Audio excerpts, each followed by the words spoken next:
Hey everybody, Dawn Zoldai here. I am live in Alaska at the Global Autonomous Systems Conference, first ever, and I'm with Dr. Kathy Cahill. For those of you that don't know her, Kathy, could you introduce yourself? I'm happy to, Don. So I'm Dr. Kathy Cahill. I'm the director of the Alaska Center for Unmanned Aircraft Systems Integration, also known as AQUASI. All right, Aquasi, and you guys are running this conference, so tell us why you chose to do this. I mean, a huge undertaking, by the way. 3 days, amazing. Yeah, we've got an amazing team, and we're really lucky that they've pulled this all together. This actually was the brainchild of our governor, who was really excited about what we were doing with drones and the potential for economic development and the development of leadership inside the autonomous system space. And so he suggested that it would be a great thing for us to actually come in and do this conference and bring together the thought leaders and the practitioners from across the country and basically around the world to come in and really network, talk about the issues, talk about how we can overcome them in the area of Alaska, where we have a lot of challenges. We do not have infrastructure for communications across most of the state. If we get a 5G signal, it's a minor miracle. Most of the state, if you even get a 2G, you might be lucky. So it's really a case where we're dealing with bringing autonomous systems in to do missions of import to Alaskans, such as the cargo delivery or medical supply delivery to people in rural communities across the state. And we don't have the communications infrastructure to be able to support that. So bringing everybody together to talk about autonomous systems and how we can actually implement them is a wonderful thing for this conference to do and is allowing us to bring everybody together in one shot. Yeah, and we're here during a break, by the way. And an autonomous conference without, of course, Spot? So a little bit distracting, but we love you, Spot. Good to see you. So it's setting up the camera now. Give me a second, everybody. I had to do the impromptu thing and show everybody Spot, which literally has spots for this one. What I found really interesting, Kathy, also is not just the communications challenges that you have here in Alaska, but obviously the huge size and the fact that 80% of your areas don't have like good ground transportation, and so aviation is so critically important to this state. And so it does make sense that you're focused on autonomy and how it can take aviation to the next level. Yeah, you're absolutely correct. 80% of our communities are only reachable year round by air. Wow. And that's just an amazing concept. Air for us is not a luxury, it's a necessity. And for aviation safety, we have 1% of the aviation population of the US. We have 40% of the mid-air collisions. So Whoa. aviation safety for us is a key issue here for being able to protect people's lives while still getting cargo into the communities. And we have other challenges. Our power generation in those communities is very, very poor. So if you're talking about autonomous systems, and people like to talk about the electric vertical takeoff and landing, we can't recharge those aircraft out in the communities. So it adds layers of complexity to the integration when you're looking at what your infrastructure is versus what you need to do. Yeah, absolutely. So many challenges, great place, a ginormous playground, if you will, for autonomous vehicles here. One of the original test sites, and we had a lot of discussion, by the way, about the FAA Reauthorization Act. There is a provision in there that they're toying with, of course, to reauthorize all of those test sites with a specific shout out, of course, to Alaska. So looking forward to getting that passed and seeing more of it. Before we get to our next guest, Kathy, in closing, anything you wanted to let the audience know? This is a great conference. It's our first annual. We are looking forward to bringing people to Alaska next year. So stay tuned for the announcement of when and where. And we really look forward to continuing this conversation with all of our great attendees and everybody in the field. All right. Well, very good. Thank you Thank so you so much. much. It's great here, by the way, everybody. Not only is, of course, the state amazing, but the conference itself, I have to give it an A plus for food. All right, we have our next guest coming up. Commissioner Ryan Anderson from the Alaska Department of Transportation. So nice to meet you. Nice to meet you too. Yeah, so for sure. you guys are doing amazing things with autonomous systems. I heard about avalanche prevention and mitigation, a lot of photogrammetry, right, for landslides. So tell us a little bit more. Yeah, well, there's some really cool stuff, and I mean, I don't know if a lot of people out there may have saw there was some pretty phenomenal footage just this past weekend. There was a big flood event down on the Mendenhall River near Juneau. Oh yes, made that made news. national news. And yeah. so what people didn't see was that night, that was like a Saturday night. Well, Sunday morning, our folks, we do the bridges. We got to make sure the infrastructure is sound after those events happen. Right. And we had a real-time drone event ourselves where our folks had a Starlink hooked up. We had real-time service, and we were all watching all over the state. Alaska's so big; it's thousands of miles, and we could all watch the bridge inspections going on in real time with the drone flying under the bridge, looking at the infrastructure and making sure everything was okay. That is amazing. Yeah. And so you guys have really incorporated drones specifically into your program there. How many drones do you guys have? Oh man, I couldn't even tell you right now because they're just becoming a standard thing. Yeah. And then now with things like Starlink, we're combining those into backpacks, and so now you have that dual purpose where you could have a drone and then real-time data collection and transmittal all at once. And we're really excited about that because that means you have professionals working in different areas, but these remote areas of Alaska where we work often in, you can have someone looking and seeing and providing advice on how data collects go. Right. It really changes the way we do things pretty dramatically. Yeah. So it's Starlink we're talking about here, but I want to talk for a second about the avalanche use case because I don't know if you know this. I'm in Colorado, and they're not using drones right now. I don't think for avalanche prevention. Because you guys were the first ones to get an FAA approval, drum roll, to drop explosives for that purpose. I mean, that's kind of huge. Think about that. It is. It's a big deal, especially for us up here. The way we typically, fight avalanches and mitigate them is we have howitzers, and those are like the old World War Army. There's like Army stuff, and those take ammo. The ammo is we're running out of ammo because it's so old. There's only a certain stockpile left, so we've got to have a solution. I mean, we have a lot of mountain passes here. We have situations where the road's closed. There's danger to vehicles. We got to make sure we cover that. And so this idea of drones helping us out with that could save a lot of money in terms of what type of infrastructure we're going to need once those howitzers are out of commission. And so it's a big deal. It's another way technology is just changing things for us. Yeah, and fun fact, everybody, one of the briefings they said, there was an avalanche, there was a slide, right, of the snowbank, 25 feet covered the road. I mean, think about that for a second. And they actually used drones to help determine the depth of that snow, and then they knew what equipment to bring in. And so these use cases, especially in Alaska, are really incredible. So thank you for what you're doing. Before we get to our next guest, anything you want to say in closing? Technology nowadays, I mean, that's where it's at. And I think if there's a lot of young people out there, I mean, as a DOT, a Department of Transportation, it's an exciting career to get into. I've been in this career for 23 years, and man, it's always something new. And so I would just say, hey, if you're out there and you're thinking about, hey, what should I do? Think about transportation. It's that core of what everybody does. It impacts every day and everybody every day. And I feel like we're going to be technology leaders. You already are. And again, if you are in the transportation world and you have questions about how this stuff works, this is the guy to call. How do people reach you? You can go a DOT commissioner at alaska.gov is an easy way. And you can go to our website at dot.alaska.gov as well. So. All right. Well, awesome. Thank you so much for taking the time. Yeah, take care. All right. Next up, we have Vin White. He is coming to us from the United States Department of Transportation. So welcome. So nice to meet you. It's great to be here. Yeah, absolutely. Did an incredible keynote this morning talking about the Department of Transportation's priorities in innovation, not just, of course, aerial, but ground-based systems and some of the challenges there. A little bit about artificial intelligence. And you've been here watching this event, right? Going to all the sessions. It's incredible. I mean, the first thing that comes to mind is that this is the kickoff, and you would think that this event has been going for 10 years strong. Right.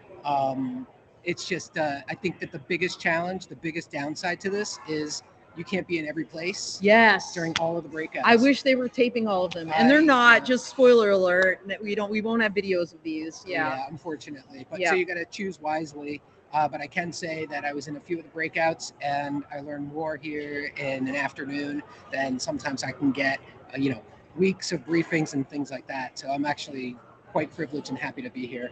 So, what's one of the things that you've learned that maybe you didn't know before?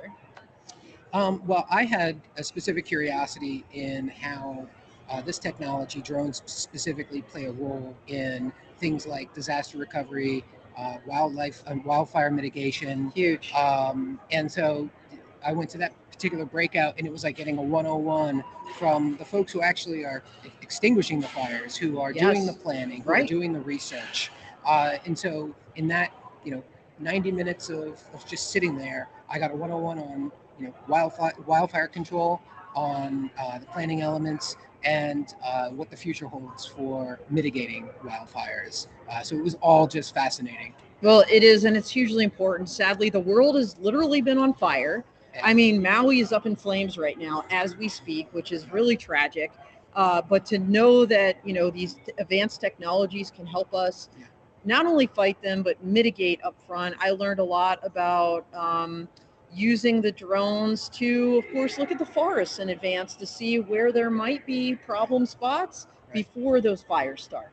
Right, So- and they got to the level of detail, analyzing homes. Oh, yeah, You right. can't get close enough to a home from Google Space Right. to understand what is the home made of, what are the materials, how close in proximity exactly are they. Right. And so once you start to understand that, you can understand how you can plan for the potential of wildfires. And you're Absolutely. right, just what's going on right now, what we're seeing every day, it either directly impacts. I live in the Northeast, where wildfires in another country are coming down and affecting the air quality. Oh, right. So I mean, it's Canada. yeah. So He can't say it, but I can. yeah. So it's but it does have an impact. Yes, it does. My child was at daycare, and they had to kind of close daycare for the day just because of that. So it's boundless, and it's just something that I was very interested in understanding how we can all kind of come together and address it this way. Well, awesome. So before you leave us, what's the one thing you want to tell this audience out there, the people that couldn't make it here? Come next year. Yeah, there you go. That's number one. Number two is I would just say you get exposure to so many different use cases and applications that you think you've seen it all, Right. and then you walk away and there are a dozen other things that are going on that are being tested.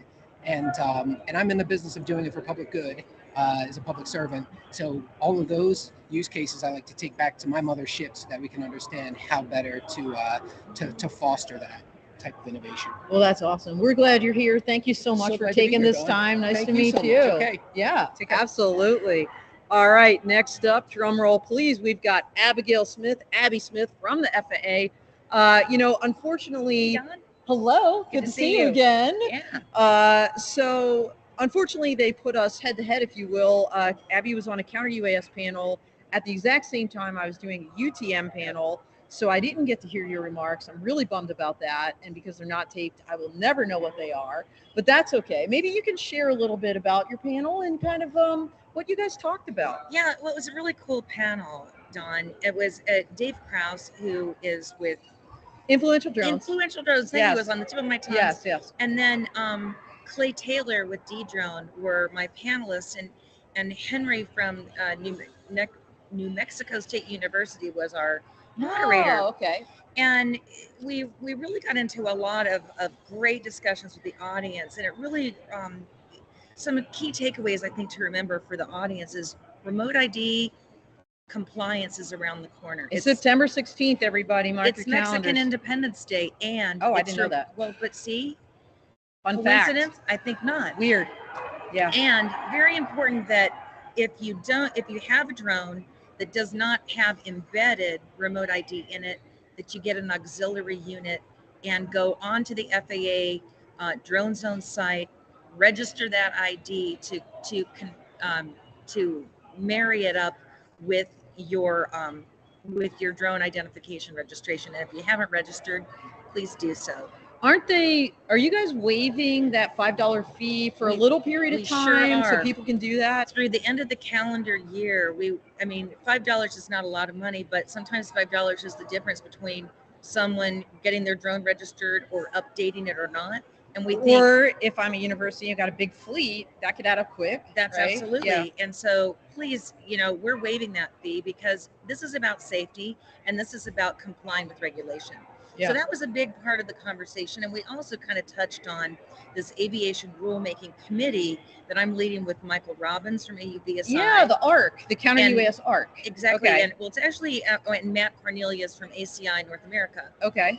It's actually the UAS detection and mitigation arc. Yeah, And- that's the technical term. I Yeah. call it the shorthand is Counter UAS Yeah. ARC. Okay. And it's been, without spilling the beans, because it is a confidential deliberative body, we're dealing with how do we safely bring these technologies in? Because look, counter UAS tools were made in war zones, and we're talking about civil airspace. Right. And it's critical that we get this right.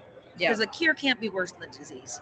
Well, very true. Very true. Yeah. Any reveals that you can share with us? Timelines, milestones? I'm can- putting her on the yeah, spot. oh, no, I love that. So the ARC members have promised me that they will deliver me a report by Christmas.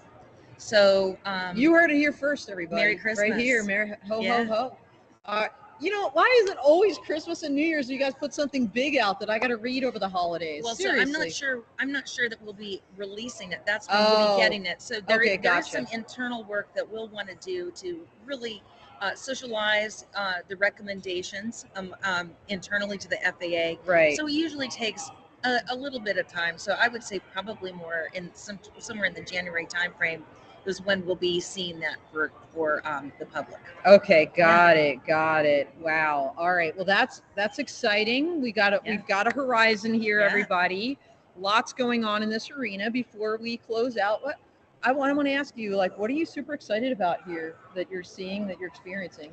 Well, Alaska, the energy in Alaska is so amazing. And the Maybe people- because it's sunny till 10:30 at Well, night. I I'm so jacked up right I now. know there is seriously. that, and also there's this can-do spirit up here that is sure. really energizing and exciting, and people just hungry to innovate and do good things. I can't wait to come back next year. Me too. All I hope to bring my husband. It's the salmon run right now, And- by the and way. same You can thing. walk 5 minutes and fish and get salmon. It's insane. Yeah. Right here. It's crazy. All right. Thank you so Well, much. yeah, and I just want to end with, if you can dream it, you can drone it. You heard it. Cheers. If you can dream it, you can drone it. All right. Next up. Yeah. Wow. Steve Luxon. Can't follow. Did I say that correctly? Yeah. All right. All right. So this gentleman here, he runs the Assure, which is down at the University of Mississippi. Is that right? Mississippi State. Oh, sorry. no, can't get that Oh, one wrong. Mississippi State. I said the wrong thing. We just met yesterday. Totally hit it off. This man is a retired Air Force colonel, fighter pilot, United States Air Force Academy grad. I can go on, but I'm not going to. Tell us, you are here. Why? So the main reason I'm here is really kind of supporting the team. Kathy Cahill is putting on this conference. Oh, yeah. As part of the Assure team, and we've had a lot of speakers and up here. And I'm part of running and moderating a research panel tomorrow to kind of talk a little bit of what's happening in autonomy.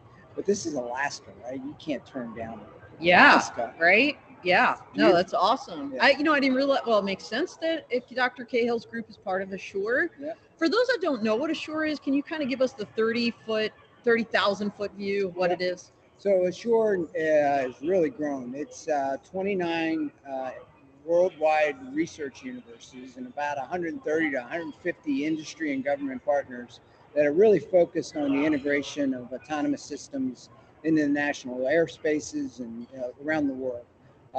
And we work for the FAA as their center of excellence. We support NASA, FEMA, NIST, first responders, all kinds of different folks in that. Now, you said there's industry partners. Yes. How do people become a partner with Assure? Really simple. It's we have a website, AssureUAS.org, not .com, and you can see the projects that we have ongoing, and just contact us, and we need industry and government to be part of our process as we do the research. Keeps our PhDs who like to go deep and sometimes down a lot of little rabbit holes, and it keeps them focused on actually what the industry and government's needs are as we conduct the research. So you've been in the research world for a while now. What are you learning here that is new? Well, and I think some of your other interviewees have said this. Alaska is really it's gigantic and lacks infrastructure, and the challenges here are amazing for trying just to move people and medicines and anything around. And drones are such a great fit for it. And this spirit up here of can do, let's figure out a way to make it happen, makes Alaska just a great grounds for research and to get some of this stuff done. Yeah, absolutely. So much going on up here. So many firsts. I'm going to be writing an article about this, by the way, for Inside Unmanned Systems magazine. So keep your eyes open on some of the reveals that occurred during this week. But what are you looking forward to? We've got like another day and a half, roughly. Yeah, the networking opportunities, getting to meet some people up here that I've never had the opportunity to meet before. Like right here. Boom. There we go. It's been great. And the atmosphere here is just so much.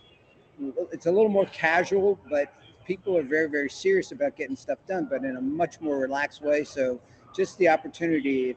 I'm assuming this conference happens again next year. You should be here. Don't miss it. Bring your families. Vacation at the front end. Or the back Plan end. now. Yeah, Plan it's now awesome. for sure. Yeah. Hard to get a seat in a restaurant last night. I think because it is the salmon run. It is. And it is the summer. And like I said, it's sunny till about 10:30 at night. So final parting shots, and how do they reach you? So we're always looking for partners or interesting problems that need to be fixed. To find Assure, you can just Google Assure UAS, or we are at AssureUAS.org. All the profiles and contact information for us are out there. And all our reports, everything that we have done for the FAA, NASA, is all publicly releasable and available to you there. All right, awesome. Well, thank you you. so much for joining us. Yep, It was absolutely. great meeting you. Of course. Thanks. Yeah, it was fun meeting you too. All right, we've got our last guest coming up here. We've got Bob Brock from the Kansas Department of Transportation. Come on down. Now, I met this fine gentleman last year at the CFO, the San Francisco That's right. Advanced Air Mobility event that was run by Cal Berkeley and Caltrans. Yeah. Future of Aviation. Yeah, That was a cool so conference. you're Kansas. I am. You ain't in Kansas anymore. That's right. Yeah, I'm Yeah. sure you don't hear Little that different all the terrain. time. Yeah. Why are you here in Alaska? Well, for lots of cool reasons. Yeah. We are partners with the state of Alaska, Uh-huh. and we've You been- are? Yep. How so? with the test site. We're one of their areas that they can come to when the weather doesn't work out in Kansas or in Alaska. They can come down and be part of our airspace down in Kansas, and Ah. also Assure partners are down there. Okay. So lots and lots of partnering going on to advance the technology. Awesome. So you come to a lot of these conferences, Bob. I've seen you at least 3 times this year so Right, far. right. So my question is, what have you learned here that's new and different? I'm not sure that we've learned new information yet so much as new relationships. I've learned new information, Yes. by the way. He just knows more than me, obviously.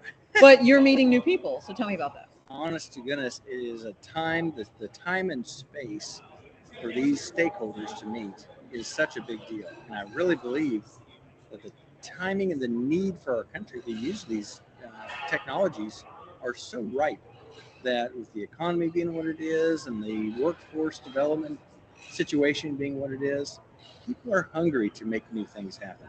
And so the timing has been extremely fortunate as we sit down with stakeholders. This is a unique conference because it's so geographically distant that it is a regulating factor, that it's just a lot smaller crowd, and we have a lot bigger opportunity to actually have meaningful conversation and start working on partnerships. Yeah, I know. You make a great point. I think just my impression of the people that are here, and by the way, I'd say at least half of the people, if not more, are not from Alaska.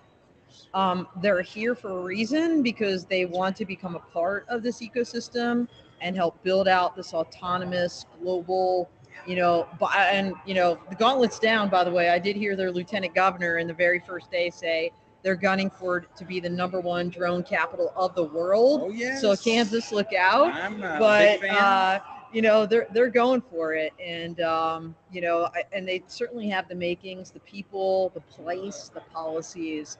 We're seeing all of that here. You know what? They also have leadership. Yeah, they do. Dr. Kathy Cahill is such a known leader and such a collaborator.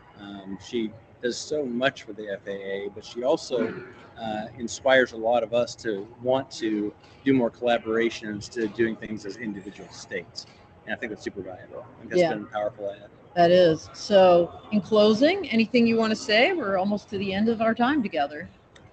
Honestly, I'm excited about where we're at. I think this is a unique time. I think all of us, to include you, Dawn, have led a lot of this conversation and these thought leadership activities.